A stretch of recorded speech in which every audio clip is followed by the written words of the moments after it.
Hello, everyone.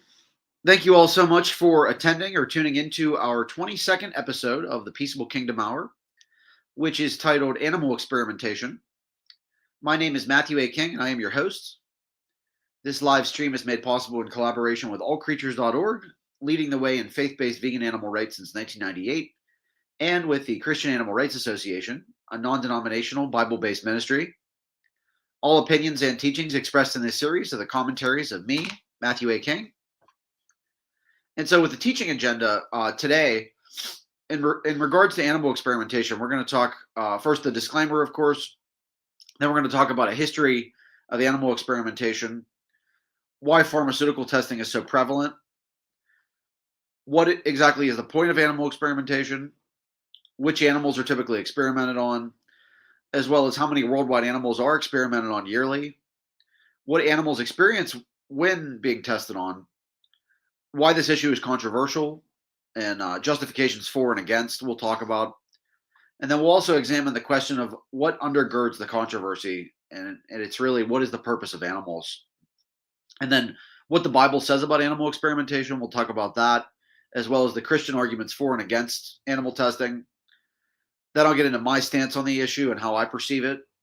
And then also I'll compare sort of animal experimentation and parallel it with a revival of pagan animal sacrifices and idol worship. Then we'll discuss sacrifices that God actually wants. And then other Christians that have condemned vivisection, like C.S. Lewis and John Henry Newman. I'll get into that. And then there's also the golden rule. Christians should advocate for alternatives to animal experimentation and also animal testing alternatives, which are resources for removing cruel products from your life. I'll address that as well. And so the disclaimer I wanted to say too is that because this is about animal experimentation, it describes a lot of gruesome activity that's done to animals, and this might be very shocking for some viewers or listeners. And so, feel free to step out if you feel uncomfortable. There's of course no pressure to keep listening if you feel uncomfortable. And so that's one thing I wanted to address too. Is this does have some gruesome descriptions of animal experimentation. But the first thing I wanted to address too was the history of animal experimentation, because like when I was thinking about this, I thought that animal experimentation was somewhat of a modern thing. But there's actually evidence, like for instance, this source, it says the analysis of an almost complete cow cranium found in the Neolithic site of Champdorand, France, between 3400 and 3000 BC is when it's dated, presenting a hole in the right frontal bone that this cranium underwent cranial surgery using the same techniques as those used on human crania. If bone surgery on the cow cranium was performed in order to save the animal, Champdorand would provide the earliest evidence of veterinary surgical practice. But alternatively, the evidence of surgery on this cranium can also suggest that Neolithic people practiced on domestic animals in order to perfect the technique before applying it to humans. And so it's possible that this very early animal experimentation was done on the cranium of a cow. But then also there was early Greek physician scientists like Aristotle.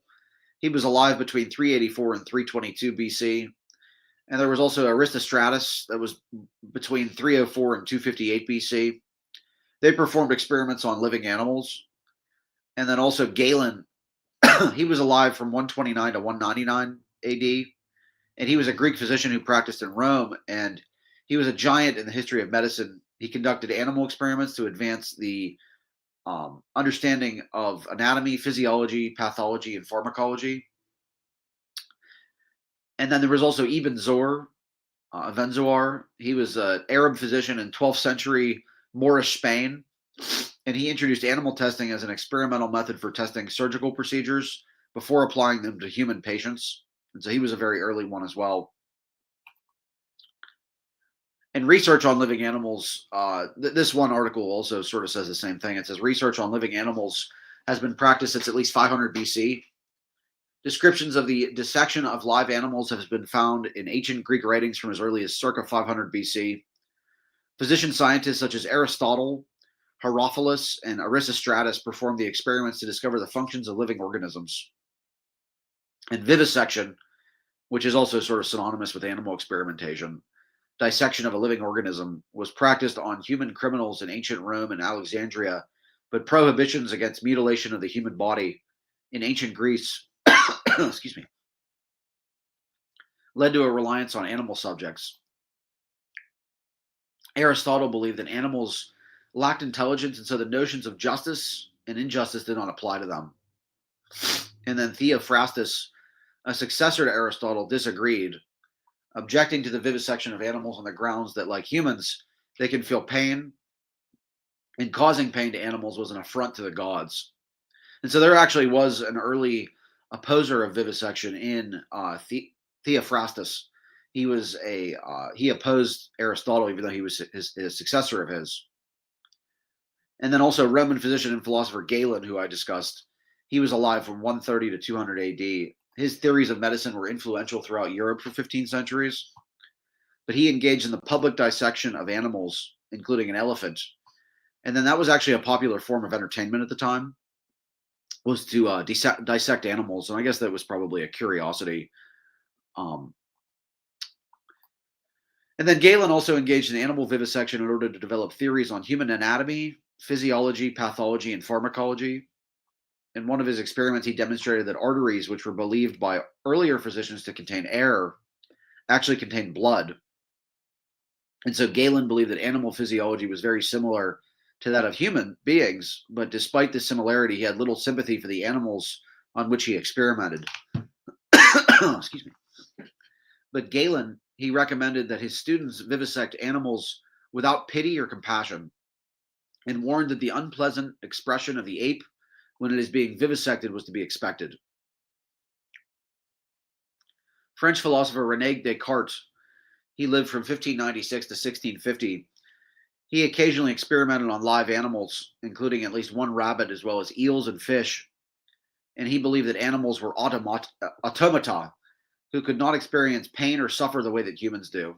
And so René Descartes actually, he thought that animals were like machines, and that they didn't actually have any sort of feelings or experience pain or suffering, or if they did, it was just the workings of a computer, basically.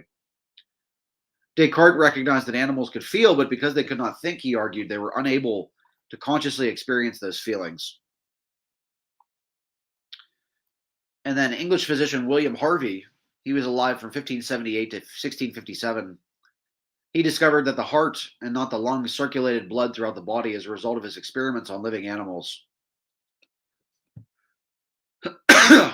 Russian physiologist Ivan Pavlov, he lived from 1849 to 1936. He famously, Pavlov's dog, he famously demonstrated that the conditional reflex by training dogs to salivate upon hearing the sound of a bell or an electric buzzer. In order to measure the intensity of the salivary reflex, wrote Pavlov, and I didn't know this actually, I always thought that Pavlov's experiments were relatively benign, but it says the dogs were subjected to a minor operation which consists in the transplantation of the opening of the salivary duct from its natural place on the mucous membrane of the mouth to the outside skin. And so a small glass funnel was then attached to the salivary duct opening with a special cement. And so he actually experimented on animals as well in order to understand his experiments on reflex and Pavlovian understanding of how humans and animals work. And then also, it wasn't just for the reason of medical science also too, but also it says since as early as 1948, animals have been used by the U.S. space program for testing such aspects of space travel as the effects of prolonged weightlessness. After several monkeys died in unmanned space flights carried out during the 1940s, the first monkey to survive a space flight was Yorick, recovered from an Aerobie missile flight on September 20th, 1951. However, Yorick died several hours after landing, possibly due to heat stress. And the first living creature to orbit the Earth was actually Laika, a stray dog sent into space on the Soviet spacecraft Sputnik in November 1957. Laika died of overheating and panic early in the mission, according to the BBC. The record for the most animals sent into space was in 1998, when more than 2,000 animals, including rats, mice, fish, crickets, and snails, were launched into space on the shuttle Columbia, along with the 7-member human crew for neurological testing. And I had a comment come through. Tanya said, animals are like us when it's convenient for humans to use them and experiment on them, but when we want to eat them, they are not like us. Sad people can't see their contradictions. And that's so true. Yeah, it's like that's a famous contradiction. It's like, humans just use animals to their supposed benefit. Anytime it it justifies what they want to do, they'll come up with some reason. And also, then since the Vietnam War, animals have also been used by the U.S. military. The U.S. Department of Defense used 488,237 animals for research and combat trauma training, which they call live tissue training, in fiscal year 2007, which is the latest year for which data are available. But this included subjecting anesthetized goats and pigs to gunshot wounds, burns, and amputations for the training of military medics. And so the one we mostly think of too, that probably most people have an involvement with, is pharmaceutical testing. And it was interesting to find out how exactly pharmaceutical testing became so prevalent, because basically every drug that's on the market right now was tested on animals. I think you could probably say every single one, because it's required by the FDA. But drug testing using animals became important in the 20th century. In 1937, a pharmaceutical company in the USA created a preparation of sulfanilamide using diethylene glycol, DEG, as a solvent, and called the preparation elixir sulfanilamide. DEG was poisonous to humans, but the company's chief pharmacist and chemist was not aware of this. He simply added raspberry flavoring to the sulfa drug, which he had dissolved in DEG, and the company marketed the product. The preparation led to mass poisoning, causing the deaths of more than 100 people. No animal testing was done, and the public outcry caused by this incident and other similar disasters led to the passing of the 1938 Federal Food, Drug, and Cosmetic Act, requiring safety testing of drugs on animals before they could be marketed. And so that's how that all started, actually. And another tragic drug fiasco occurred in the late 1950s and early 1960s with thalidomide. And my dad, actually, he said that he actually knew kids that were affected by this. It was found to act as an effective tranquilizer and painkiller, and was proclaimed as a wonder drug for insomnia, cough, colds, and headaches. It was found to have an inhibitory effect on morning sickness, and hence thousands of pregnant women took the drug to relieve their symptoms. Excuse me. Consequently, more than 10,000 children in 46 countries were born with malformations or missing limbs, which is known as phocomelia, from the Greek meaning limb. The drug was withdrawn in 1961 and 1968 after a long campaign. And that was a famous case. Thalidomide, I don't know if it must have been tested on animals, actually, but that might be an example of actually that a drug that did not work on testing on animals, and then it actually ended up being harmful in humans, and it caused a lot of kids to be born without limbs. And my dad actually said that he remembered being in school with kids that were affected by that, actually. And so I thought that was interesting. But there's actually a movie called Scanners, actually, if you ever had a chance to catch it. It's a little bit gruesome and gross, but it's a good movie. It's about it's obviously an allegory for thalidomide, because a bunch of pregnant women take this drug, and then their children become the women's children. They grow up and then find out that they have supernatural powers, like they can control things with their mind and stuff like that. And so that was obviously a thalidomide sort of allegory or metaphor. I thought that was interesting. And then, why is animal experimentation performed in the first place? It's kind of obvious, but I think it's important to know exactly what the stance is. But animals are used in scientific research to help us understand our own bodies and how they work. This is necessary to develop new medicines. Animals are also used to safely test potential medicines before they are tested in people, and to check the safety of other chemicals. Animals are also used to see whether new chemicals have harmful effects, such as finding out whether a chemical causes cancer or harms the unborn fetus, like as thalidomide in that case. The short lifespan and rapid breeding of mice are particularly useful, as they allow us to understand effects on future generations. Although animals can seem different to us, their biology is often very similar. This means animals can be used to understand our bodies and health and disease, and help predict whether medicines are likely to work and be safe. And there's the source for that too. I pulled it from Understanding Animal Research to try to really understand what their point was. But and then Tony said Timothy Gallus. I'll have to look that up. What he means by that. Was that a purpose, an individual that experimented on animals, or was that known for or opposing it? Just let me know.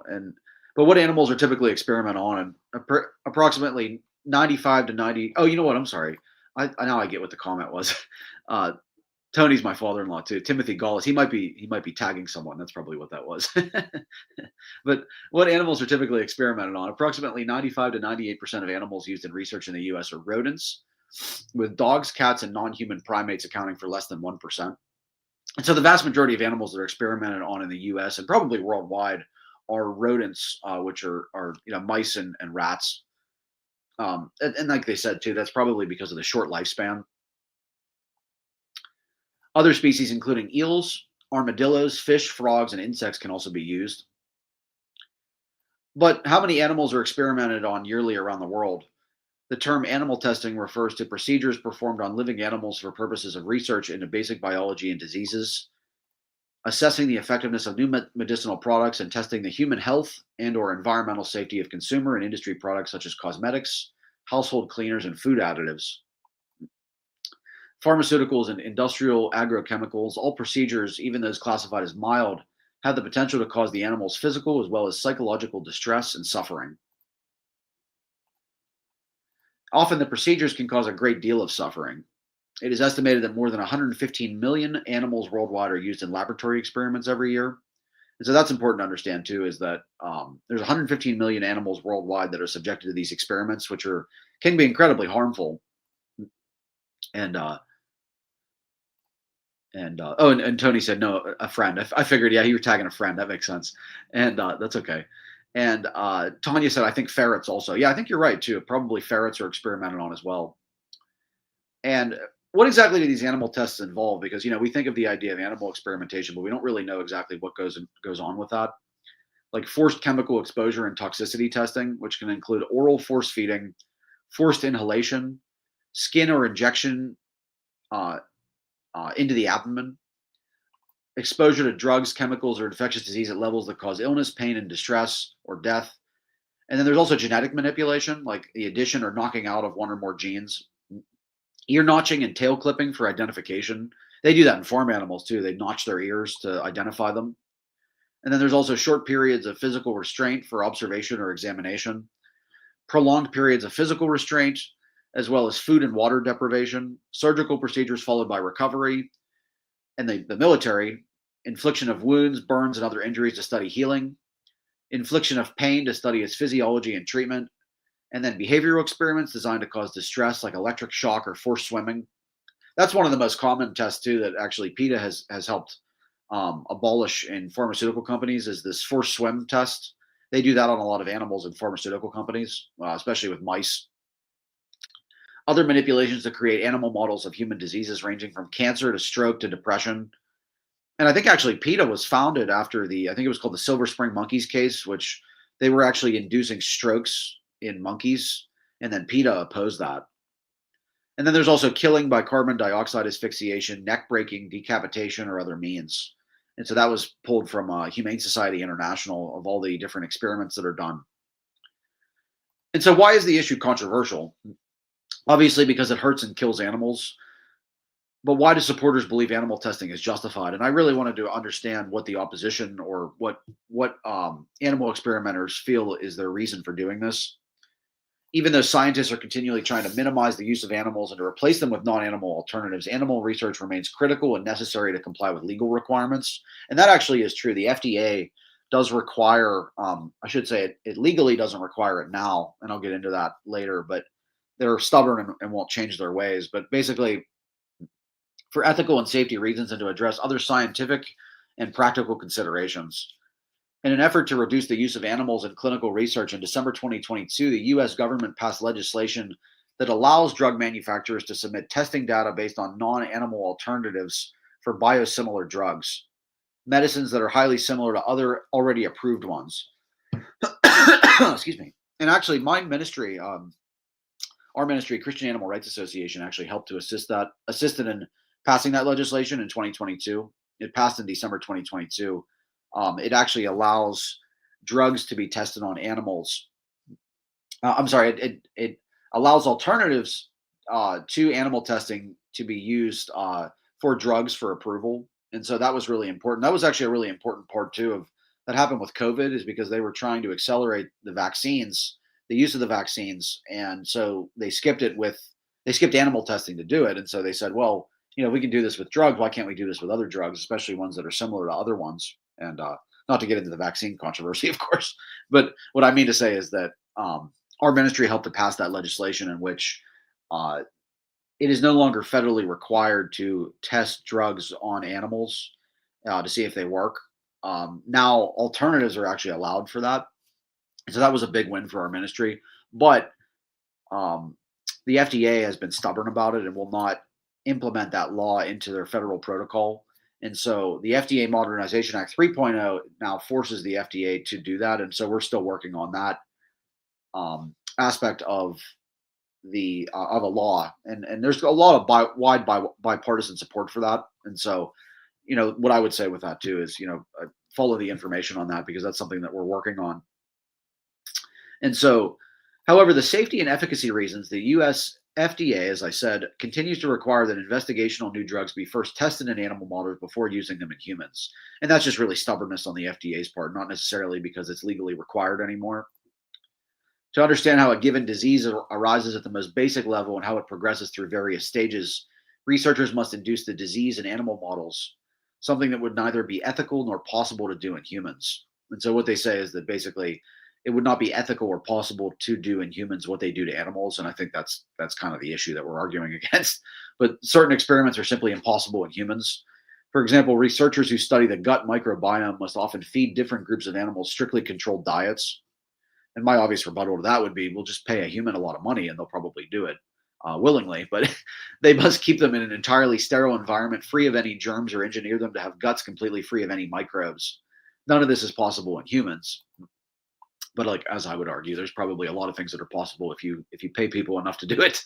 But because it's free to do it on animals. But for some types of research, animals must be engineered to have or lack certain genes or the proteins made by these genes in order to determine what role a gene and its protein might play in disease development.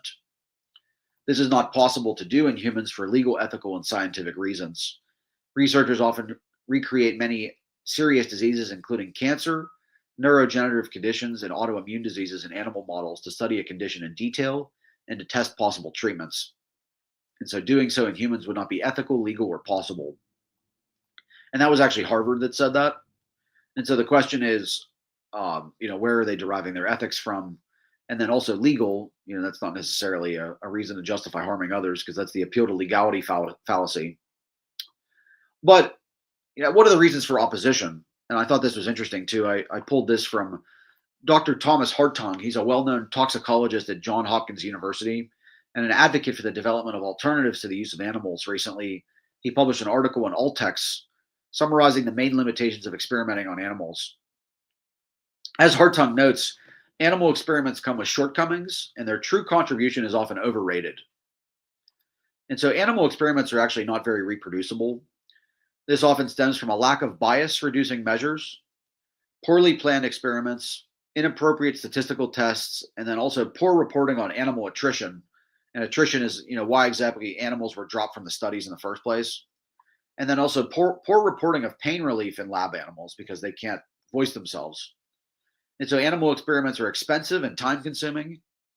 Hartung notes that costs and duration of toxicology studies are clearly prohibitive to satisfy societal and safety needs, in large part because animals are experimented on over a long period of time, during which researchers collect and analyze a lot of data to ensure that they are not missing any harmful effects. But there are ethical concerns with animal experimentation, as we're noting. What exactly entitles humans to experiment on animals and inflict pain upon them? And then, I had a comment come through too. It was Tanya said cosmetic products from some countries have to be animal tested to be allowed to be shipped to the USA. Yeah, that's so true too. And I think actually China is one of them too, where they actually require cosmetic testing on animals. And I know other countries actually have outlawed that. I know there's a law that is in the process in the US right now. I think it's the Humane Cosmetics Act, which it basically abolishes testing cosmetics on animals. But also, too, with experiments, animal experiments are not even predictive of other animal species, let alone humans. Like experiments performed in rats do not predict what happens in mice. Experiments in one strain of mice may not predict what is seen in another strain. And so, therefore, we shouldn't assume that animals will be able to accurately predict what happens in humans. Animal models do not reflect human diversity. And even if animals could be predictive, to which humans would the data be accurately applied, considering the differences among humans? And that's so true too, is because we often think that it's a one-to-one comparison, and what might work in one group of humans does not necessarily translate to another group.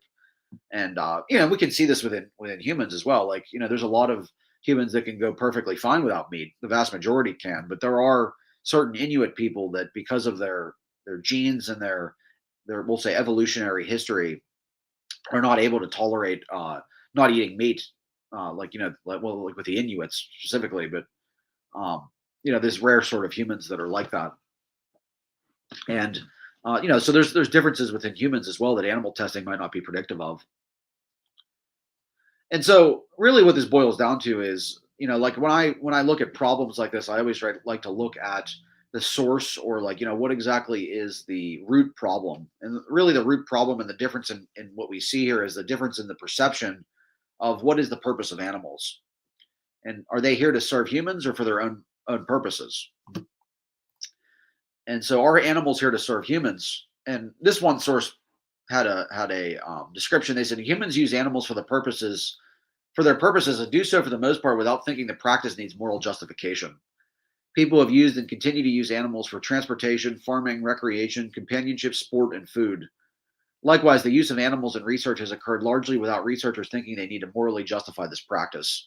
And that's so true too. Is that we do things, especially through history, and exploiting animals without really thinking that we needed a reason to justify ourselves. But if a justification is thought to be needed, the main one given by supporters of animal experimentation is that research brings great benefit to humans, enough benefit to outweigh any possible animal suffering or sacrifice involved. Keep in mind, too, this is their perspective, not mine, but just to make sure that's clear. But furthermore, those who support animal research usually hold that most scientific results obtained through animal research are not available in any other way, or that the use of animals in research is more effective than other possible methods that might be used to obtain this scientific knowledge. Here is a sketch of some important claims assumed or given in support of animal research. And these claims include: it is morally permissible for humans to use animals, that is, to raise them and keep them for our purposes, and to do things with them and to them, and to make things out of them. For example, we may eat them, use them for clothing, use them for farm work, put them in service as guard animals and guide animals, use them as pets, do research on them, etc. Animals have no right to life, no right to live their own lives, and no right not to be used for human purposes. Any suffering endured by animals in research context is justified by the benefit to humans from such research. Computer modeling and other study methods not involving animals would not be able to fully replace the use of animals in research, because we would not gain as much knowledge by these other techniques.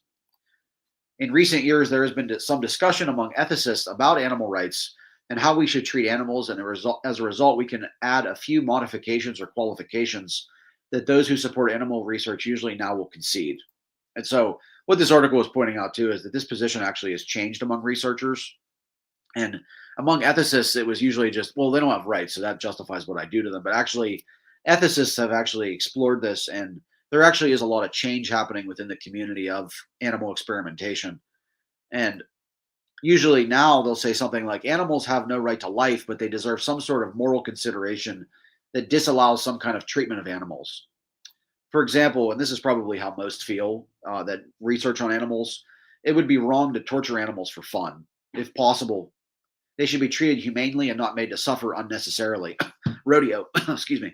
Controls should be in place to protect research animals from unnecessary harm, pain, and suffering. This modern qualified version of support for animal research grants animals some sort of moral consideration or moral status, and some animal research advocates may go as far to allow those animals have some limited moral rights. Most people grant that it would be wrong to make or allow an animal to suffer or torture an animal just to provide us with amusement or entertainment. Rodeo, excuse me. This could be stated in terms of human moral obligations. We have a moral obligation not to torture animals, or in terms of animal rights, animals have the right not to be tortured. And so that's what most people would agree about, even within the animal experimentation community that believes it's necessary, is that they shouldn't be tortured. And so that's at least some positive news. And a position against traditional and more modern views supporting animal research is presented by diverse opponents we will group together as animal rights advocates. And as you all probably are listening to this, this has probably summarized you, especially um, a lot of my listeners as well as me. But animal rights advocates often concede animal research has benefited humans, though some advocates believe the benefit has been overblown and could not have been provided in other ways, or could have been provided in other ways. But on their view, no benefit from animal research could make such research morally permissible. A number of distinct views are held by animal rights advocates. Animals are not on this earth to be used for human purposes. They have their own lives, and animals have moral rights which are violated by using them for research or killing them for food or clothing. And I would also argue, too, from a Christian perspective, that animals, they are not here for human use. They were not originally created for that. Like, for instance, there's a psalm that says that wild animals play in the mountains. There's another psalm that says ostriches flap their wings with joy, and then there's also a most famously, there's a verse in Psalms that talks about Leviathan, the sea monster. He was created to play in the sea, and so that God, he sees these animals and says that they are to enjoy their lives. That is the purpose of that God had for animals, is that they enjoy their lives. And so when we cause animals unnecessary suffering like this is obviously morally problematic. Um, and my father-in-law said, "Cough, cough, rodeo." Ha, so true. Glad you caught that. But and probably a lot of my listeners know too that I've been very, very staunchly against rodeo for the last couple of months after there was a great injustice done in Pennsylvania, and so I've been going after that for a couple months now, and so that will continue. But when I think of torturing animals for amusement, that's the first thing that comes to my mind is rodeo. And so um, animals used in research are often mistreated, despite the presence of controls meant to prevent this. And any human benefits through animal research are outweighed by the suffering of those animals. Benefits from animal research are greatly exaggerated, and many research results are insignificant or useless because animals are not like humans. Results are often inconclusive or could have obtained in other ways, is the argument against experimentation. And I would agree with that too, is that a lot of times that we test on animals and we have a presupposition that this will somehow translate to human benefit, but a lot of times that's been shown to be not true. And with this dispute, what side does the Bible come down on? Does the Bible support or oppose animal experimentation? But the Bible is silent on animal experimentation. There's no mention of animal testing or experimentation throughout the Bible. There's no evidence of ancient Israelites conducting animal experimentation. Nothing like that was really known in that time, it seems like, except for maybe among the Greek. I really didn't even see anything in ancient Egypt about it. But since the Bible was silent on the issue, ultimately anything that is concluded is conjecture and disputable. But some Christians believe animal experimentation is acceptable and others do not. And so there is a debate about that. But one thing that is true, though, is that pretty much all Christians believe that something that we can all agree on is that the fall must be brought into consideration. And most Christians are actually sympathetic to the experimentation of animals and realize that this is not something that's good. Like even one of the more conservative websites got questions, which I would actually I've argued before that a lot of their theology is actually somewhat taken out of context. But they said here, in a perfect world, there would be no need for animal testing. We would not battle the decay that products created with animal testing seek to slow down. We would not be manufacturing things to improve our lives and having to first test them on animals to ensure we did not unintentionally harm humans. We would not need to put animals through psychological tests in order to determine why people's minds and hearts get sick.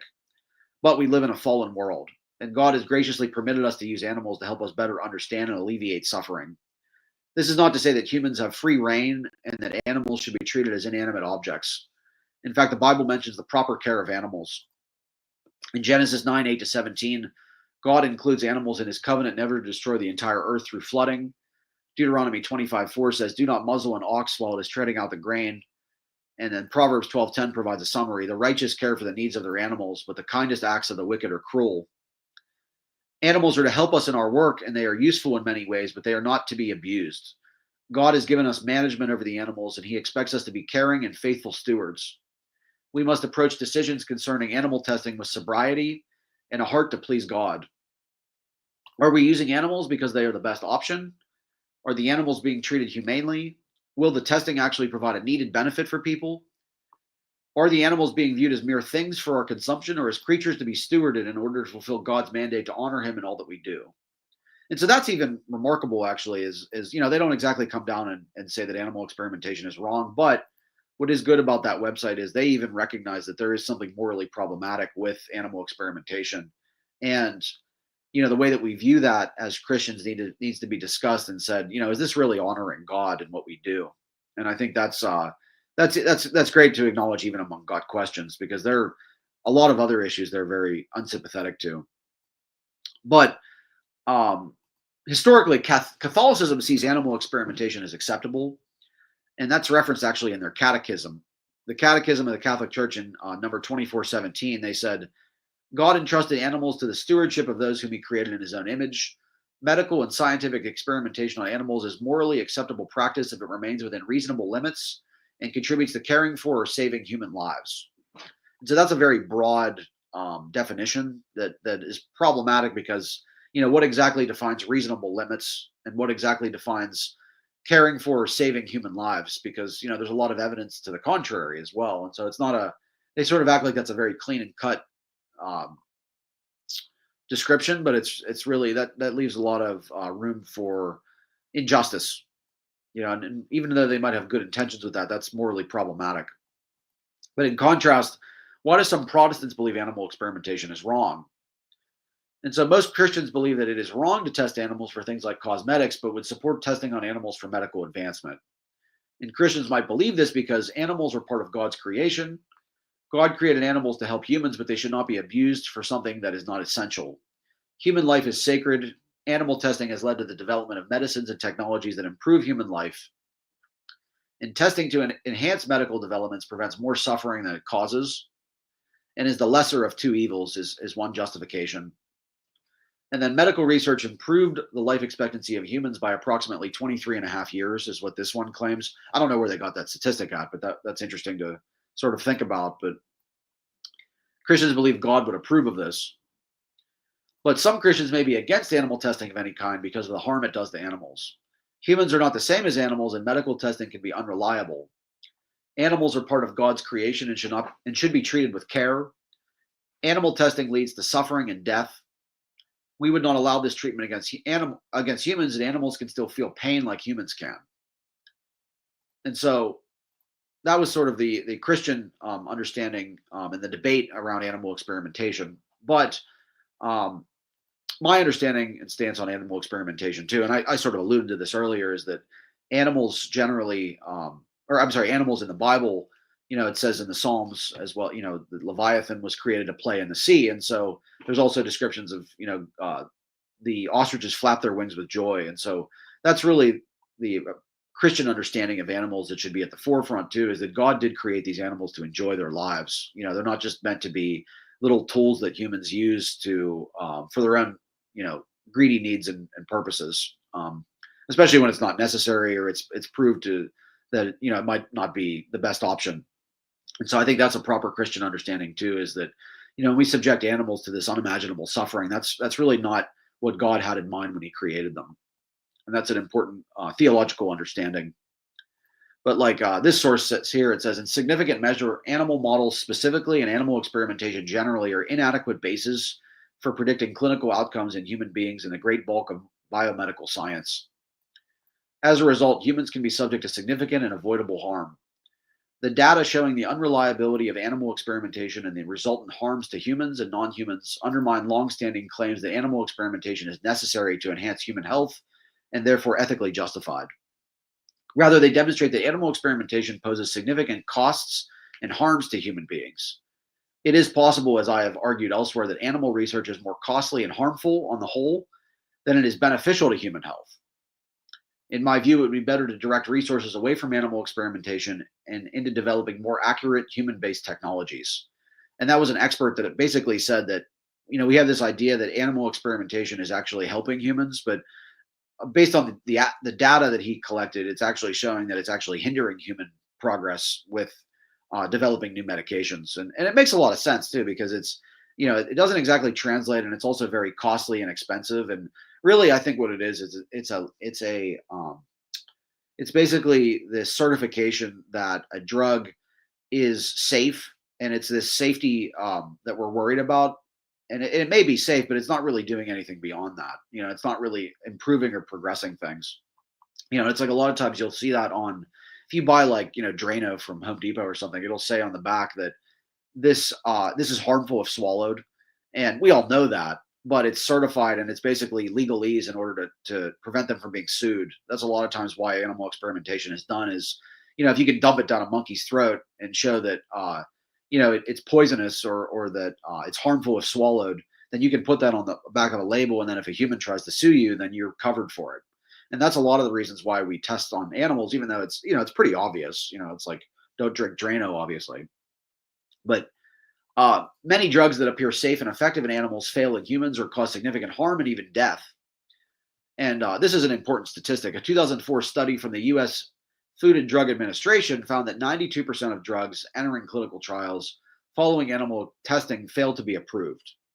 So that even the FDA, who stubbornly will not implement the FDA Modernization Act 2.0, acknowledges that animal testing does not really translate to humans, and that the majority of drugs that are approved or that follow animal testing or approved in animal testing, they fail to be approved when it comes to humans because it doesn't really translate. It only translates apparently in about 8% of cases. And so, on what principles from the Bible can inform us on how God feels about animal experimentation? And so, each year, more than 110 million animals, including mice, rats, frogs, dogs, cats, rabbits, hamsters, guinea pigs, monkeys, fish, and birds, and as Tanya mentioned, probably ferrets, they're killed in U.S. laboratories for biology lessons, medical training, curiosity-driven experimentation, and chemical, drug, food, and cosmetics testing. And that's from PETA. And I had a comment come through. Oh, yes, so true. Johnny Rose said humans are numb from the brain down. Isn't that the truth? Especially the FDA, right? If you have a collective human body like that. But Proverbs 12:10, as God questions that, the godly care for their animals, but the wicked are always cruel. And the vast majority of these experiments are very, very cruel and very, very unnecessary. And like this one, 1 Corinthians 15:26, the last enemy to be destroyed is death. And so I bring this up too because, like I said, 110 million animals are killed in U.S. laboratories, and then 115 million worldwide, as I cited earlier. But it's very clear that God considers death to be an enemy. And then in Romans 8:21, the creation looks forward to the day when it will join God's children in glorious freedom from death and decay. Revelation 21:4, he will wipe away every tear from their eyes, and there will be no more death or sorrow or crying or pain.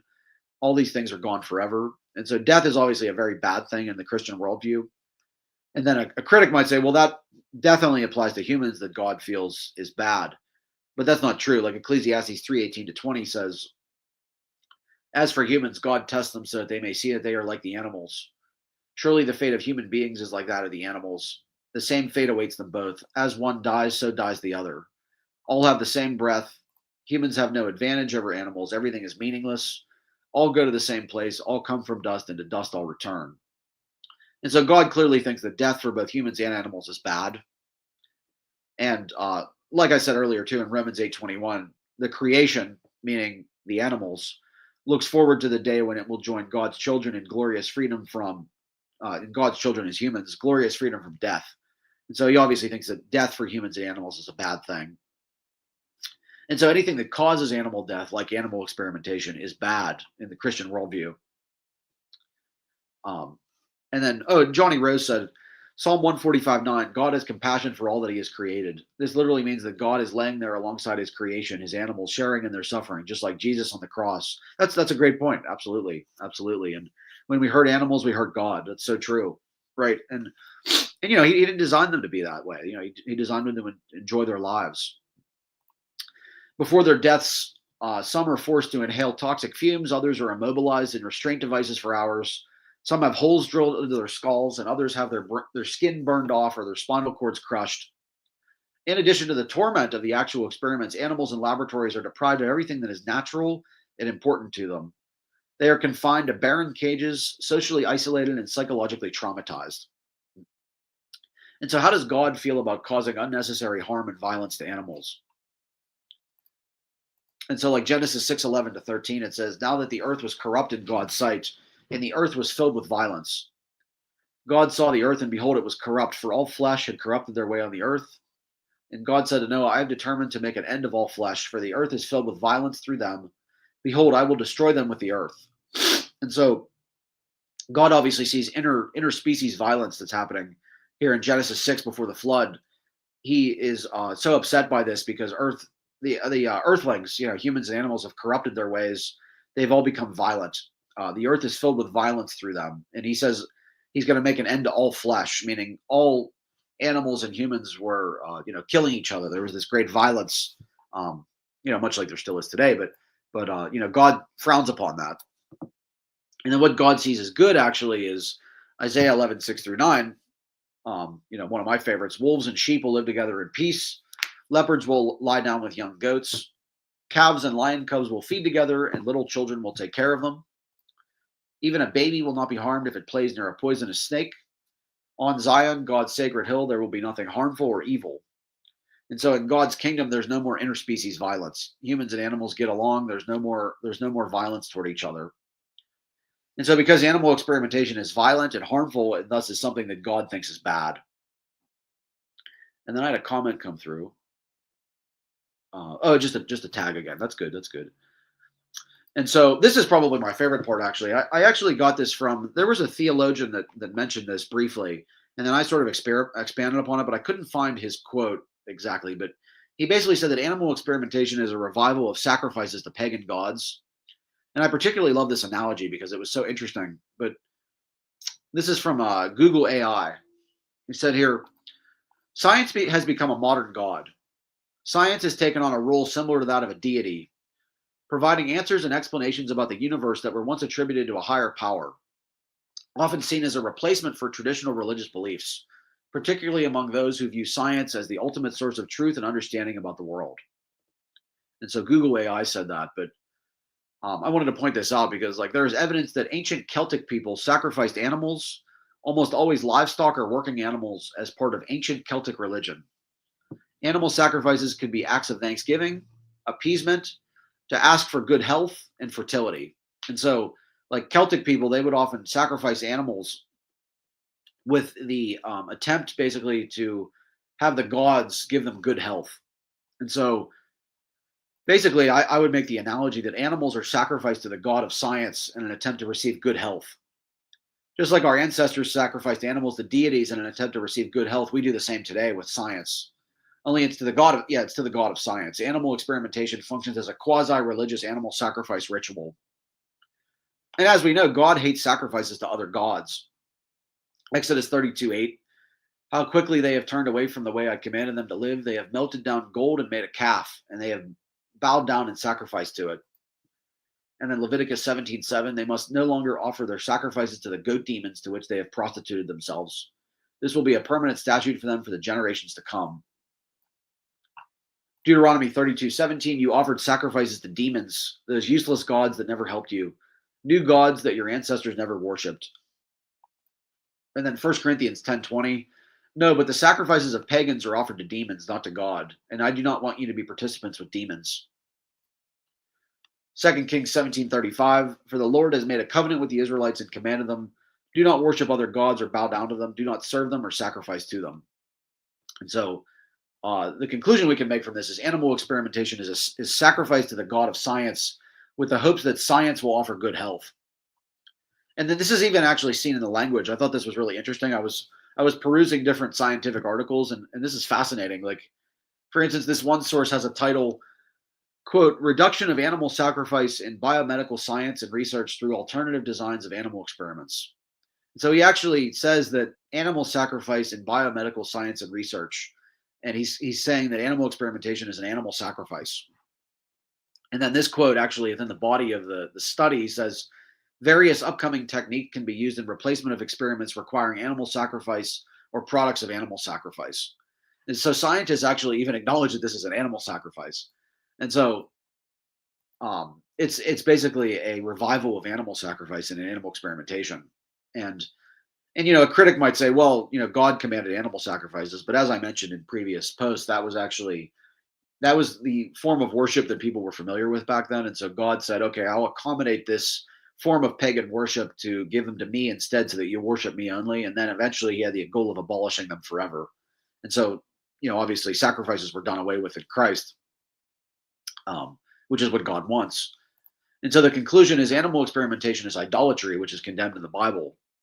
Exodus 20:3, you shall have no other gods before me. Deuteronomy 5:7, you shall have no other gods before me. Deuteronomy 6:14, do not follow other gods, the gods of the peoples around you. Jeremiah 35:15, do not go after other gods to serve them. Joshua 23:7, so you were not to associate with these nations that remain among you. You must not call on the names of their gods or swear by them, and you must not serve them or bow down to them. Jeremiah 25:6, do not follow other gods to serve and worship them, and do not provoke me to anger with the works of your hands, then I will do you no harm.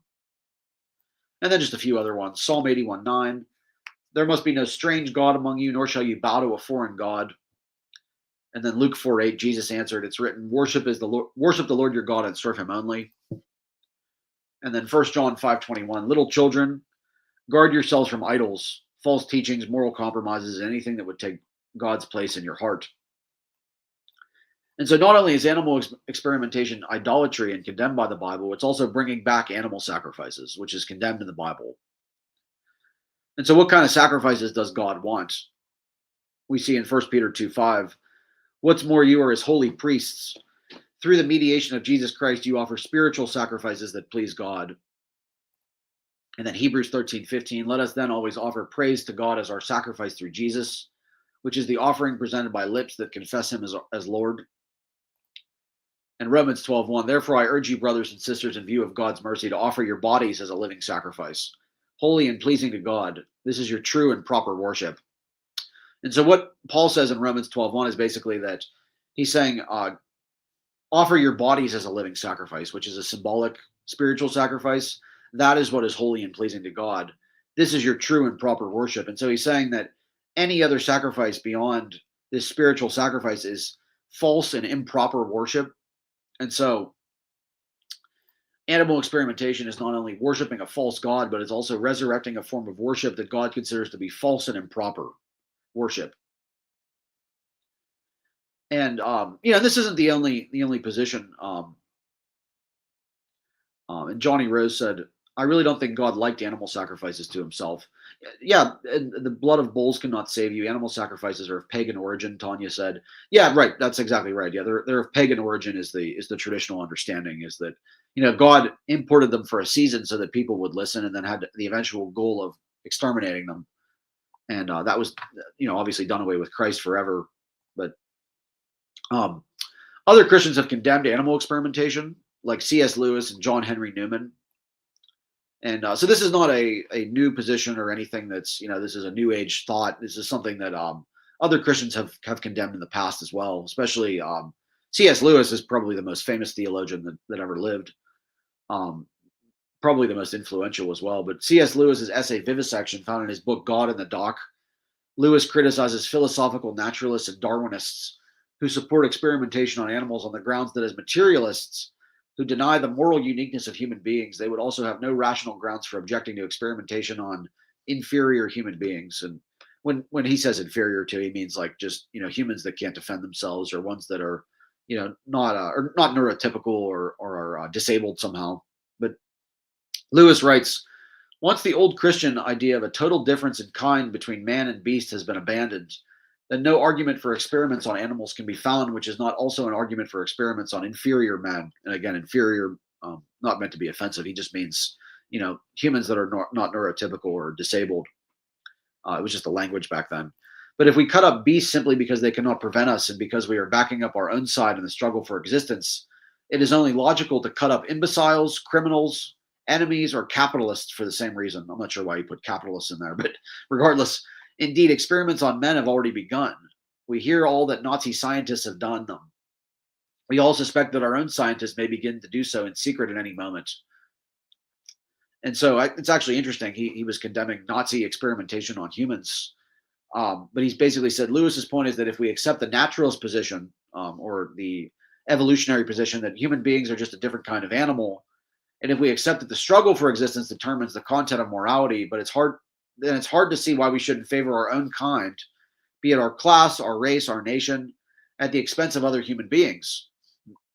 In other words, if speciesism is just another preference, If there is no morally significant difference between humans and animals, then whatever justifies using our power to exploit animals will also justify using our power to dominate other humans if we are able.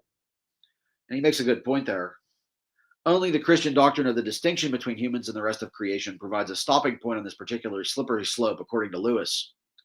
But then, that might sound like, oh, well, that's a justification to experiment on animals only then. But that's not what Lewis is saying. He's saying, but does that mean if we are Christians, we have carte blanche to do whatever we like to animals? Nope. Lewis says, and though cruelty even to beasts is an important matter, the vivisector's victory is symptomatic of matters more important still. The victory of vivisection marks a great advance in the triumph of ruthless, non-moral utilitarianism over the old world of ethical law, a triumph in which we, as well as animals, are already the victims, and of which Dachau and Hiroshima mark the more recent achievements. In justifying cruelty to animals, we put ourselves also on the animal level. We choose the jungle, and we must abide by our choice. And so that was interesting there, actually. Lewis is sort of likening this cruelty to animals through experimentation to what was done in concentration camps, as well as Hiroshima, meaning the bombing of Hiroshima with an atomic bomb, is this, there's basically this cruelty in the name of science and advancing knowledge, what we've done. And it's completely oppositional to the tenets of Christianity. And like this author says, when we accept something like cruelty to animals for the sake of our own benefit, whether it's something trivial like better cosmetics or a tasty meal, or something more serious like a potential cure for a disease, we have adopted the view that the ends justify the means. This is inimical or oppositional to Christianity, which teaches that we cannot do evil that good may come. An alternative to the law of jungle that Lewis deplores might be that we would call an ethic of generosity. Christianity teaches that there is no greater love than this, that a man should lay down his life for his friends. An ethic of generosity be willing to seek the good of the other, even at the expense of the self. It involves giving up what we might be due in terms of strict justice because love does not count the cost. Indeed, the very life of Jesus reflects this idea of surrendering power for the sake of the other. He is the good shepherd. Let me just switch here. Good shepherd who goes in search of the lost sheep, not counting the cost. The life of the Christian should imitate this pattern, that of serving or seeking the good of others rather than dominating them, even if it requires self-sacrifice. Christians are commanded to love their neighbors as themselves and even to love their enemies. This would seem to imply a widening of the circle of moral concern rather than constricting it to our kind of people. Care for the poor, the outcast, and the widow, those who were the most powerless and vulnerable, is commended throughout the Bible. Also, more recently, the elderly, infirm, the sick, and the unborn have special objects of concern for Christians. I would suggest that the same moral trajectory invites us to extend such concern to animals, even when withholding it could benefit us. After all, who is more powerless and voiceless than the animal? So that author makes a really great point there, in that, just as we have concern for humans that are vulnerable and need help, we should also do the same for animals. And, animal experimentation is oppositional to that. And yeah, and then Tony, my father-in-law, said eugenics, right? That was C.S. Lewis's point, right? And yep, Jews and gypsies, yep, they also were experimented on, same thing. And Tanya said, sacrifice means to give up something near and dear to you. People don't care about the animal if they are killing; they purchase the animal to sacrifice it. Sacrifice, give up your kid, car, cell phone. And so this is another interesting quote too. This was from a lesser known Christian, but still important words. I thought this was interesting what he said here. John Henry Newman.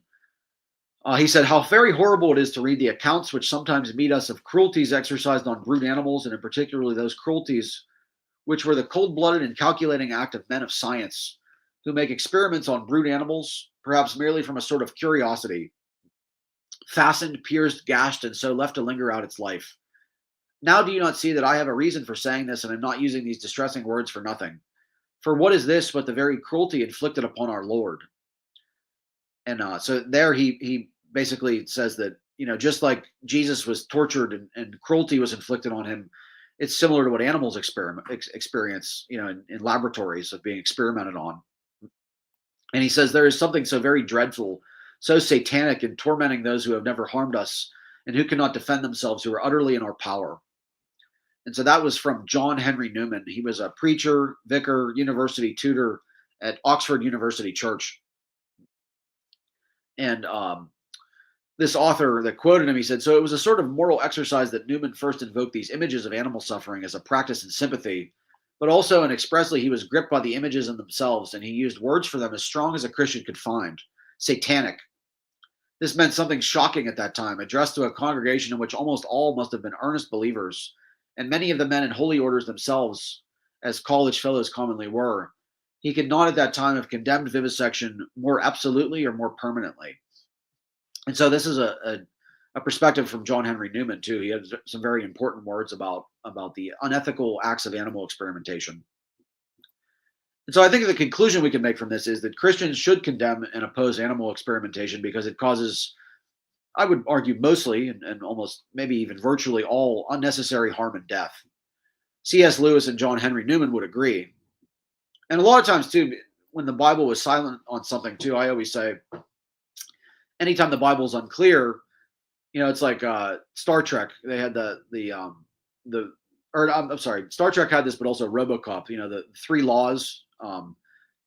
Serve the public good. There's laws that we can never violate as Christians, and one of them is when something is unclear, something is interpretable. Matthew 7:12. I consult that. It says, "Do to others whatever you would like them to do to you." This is the essence of all that is taught in the law and the prophets. And so the Bible is sort of summarized with Matthew 7:12 when it comes to ethics is if you wouldn't want it done to you, then don't do it to others. And so Christians should support alternatives to animal experimentation because that's what we would want done to ourselves too. No one would want to be treated like animals are treated in labs. And my father-in-law Tony said John Henry Newman, famous Anglican convert to Roman Catholicism. Many Newman centers and universities worldwide. Oh, thank you for that. That's good. I didn't know that actually. I had heard of him just from the animal experimentation part, but I didn't know that he had a rich history, and so that's really great to know. I knew a lot about C.S. Lewis because of the Chronicles of Narnia and Mere Christianity, all of his other books that he's written. But that's great to know about Newman. I had never heard of him before, but yes, Christians should support alternatives to animal experimentation. And there's a lot of in our modern day and age, there's really no reason to be torturing animals for this anymore either. Like in vitro methods, researchers have created organs on chips that contain human cells grown in a state-of-the-art system to mimic the structure and function of human organ systems. And then also some companies like Alveoli X, Mimetis, and Emulate Incorporated have already turned these chips into products that other researchers can use in place of animals. And a variety of cell-based tests and tissue models can be used to assess the safety of drugs, chemicals, cosmetics, and consumer products. For example, MatTech Life Sciences Epiderm tissue model is a three-dimensional human cell-derived model that can be used to replace rabbits in painful, prolonged experiments that have traditionally been used to evaluate chemicals for their ability to corrode or irritate the skin. And so there's these methods that science has created, actually. And so MatTech Life Sciences Epi-alveolar, it's a first-of-its-kind three-dimensional model of the deepest part of the human lung. The model, composed of human cells, can be used to study the effects of inhaling different kinds of chemicals, pathogens, and cigarette or e-cigarette smoke instead of torturing beagles with that. And devices made by German-based manufacturer Vitracell are used to expose human lung cells in a dish to chemicals in order to test the health effects of inhaled substances. These devices, as well as epi-alveolar, can replace the current method of confining rats to tiny tubes and forcing them to inhale toxic substances for hours before they're eventually killed. But then also, in addition to in vitro methods, there's also computer or what's called as in silico method or modeling. Researchers have developed a wide range of sophisticated computer models that simulate human biology and the progression of developing diseases. Studies show these models can accurately predict the ways that new drugs will react in the human body and replace the use of animals in exploratory research and many standard drug tests. And then there's also quantitative structured activity relationships, which are QSARs. They are computer-based techniques that can replace animal tests by making sophisticated estimates of a substance's likelihood of being hazardous based on its similarity to existing substances and our knowledge of human biology. And so companies and governments are increasingly using QSAR tools to avoid testing chemicals on animals. And so QSARs are basically just this, it's basically chemistry. Like because this chemical is very similar or almost similar to this other chemical, this should be safe to use. And so it's really just using our knowledge that we already have that was probably derived from animal testing somewhat to apply this knowledge in a way that it's the most accurate that we can get.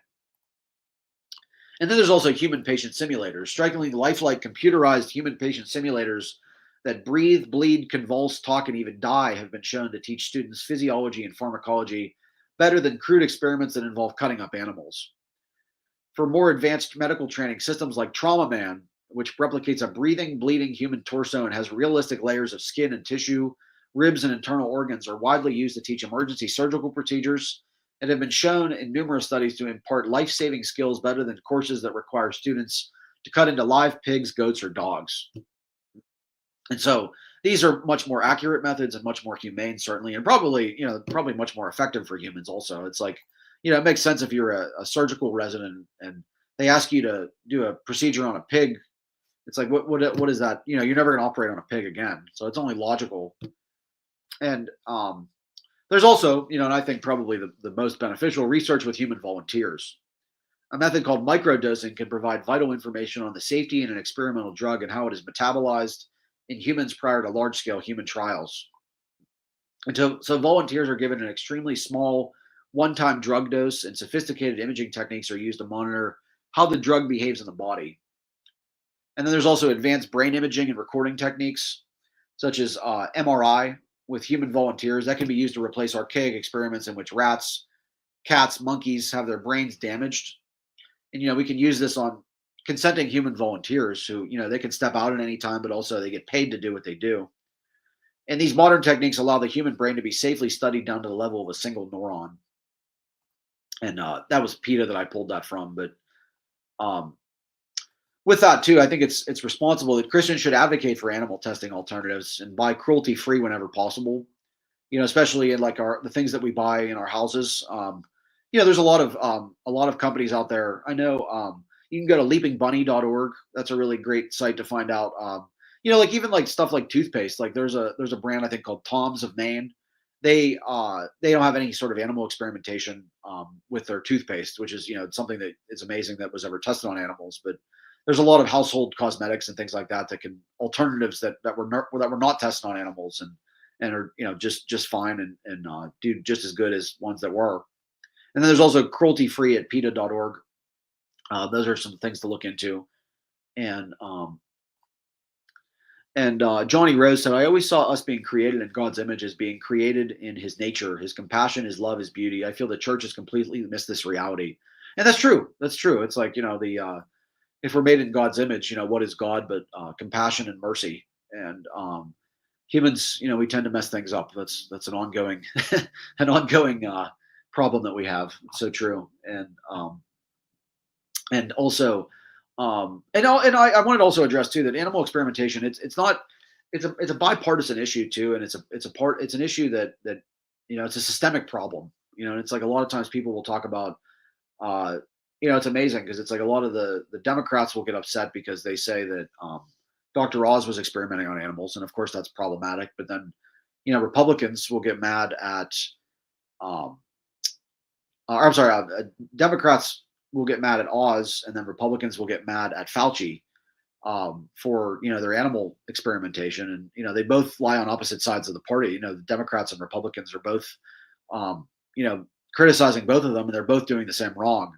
And then also, animal experimentation has a lot of bipartisan support. And there was the FDA Modernization Act 2.0 that was actually introduced by a Republican senator, and so it had wide bipartisan support. And it's just a matter of implementing these things to make it happen.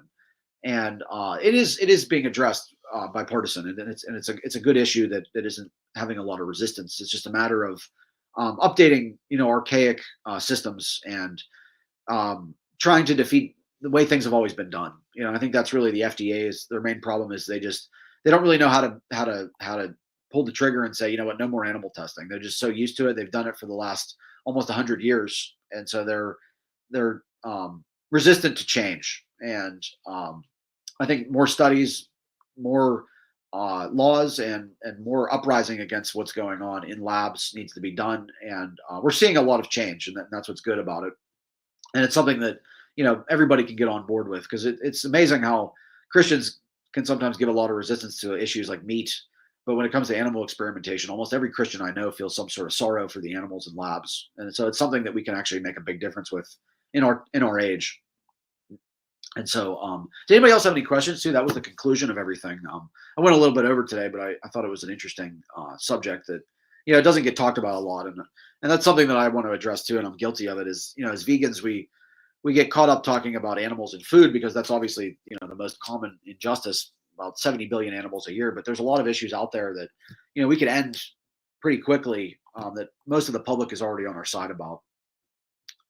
Um, Oh, and my father-in-law too mentioned right RFK Jr. now. That's a good point. Yeah, that's yeah, he's going to be the secretary, or I'm sorry, not secretary, the leader of the Department of Health, I believe, in the government, and so that might be something to address with him. I wasn't sure on his stance of animal testing, but I'm sure he's probably against it, like most Christians are.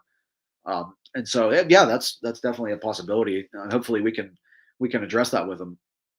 Um, but if anybody doesn't have any questions or comments too, I'll close out in prayer. But Heavenly Father, thank you so much for allowing me to teach your word and to derive principles on how you feel about animal testing and animal experimentation, and help us to become more like your son, and to always consider mercy and compassion in what we do, and help us to bring your kingdom. May your kingdom come, will be done on earth as it is in heaven. And so help us to enact a more peaceful world in your name, and to bring a world as you want, where there is no harm or death anymore. And in Jesus' name, amen. And thank you all so much for attending. Next week, I'll be talking about fallacies, actually, about common fallacies. I'm getting a little bit more secular next week. Not there's anything wrong with that for a week, but it'll be mostly refuting fallacies of things we commonly hear, like, oh, well, plants feel pain. How would you address that? And I would say, well, that's a cognitive distortion, and things like that. So that's something to tune into next week if you're available. And then thank you all so much for attending, and have a great weekend, and have a great rest of your Sunday. God bless.